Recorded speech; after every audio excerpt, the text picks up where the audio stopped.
Hi, my name is John Sweeney, and today we'll be taking apart an HP 8200. The first step is to just simply lift this tab, and the top cover should come right off. Next, you'll want to take the power supply and simply lift it up.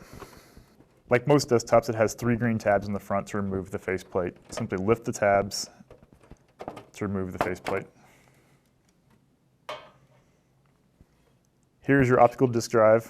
You can just simply lift it up. It should come right up. Here is your hard drive. You'll want to unplug the SATA cable, which is this black cable here, and then the power.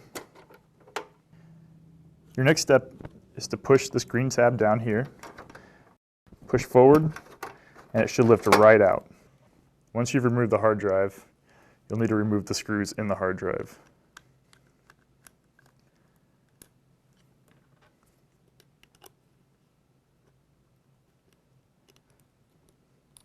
Once you remove the hard drive, you want to insert your new hard drive.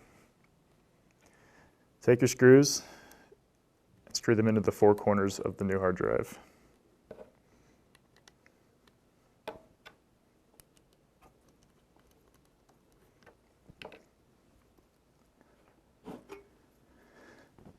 The hard drive will simply drop down into the hard drive carriage and push it back to lock it into place. Before you forget, take the SATA cable and plug it back in.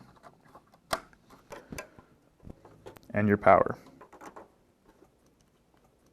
Once you've plugged your cables back in, just simply push the optical disk drive back down into place. Next would be to push your power supply back down into place. Next, you'll want to reattach your faceplate.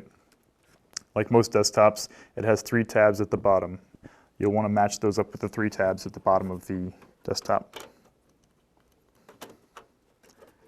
Lift up, and make sure the green tabs at the top lock into place. Once you've completed the faceplate, you want to install the top cover. And you've replaced the hard drive in the computer.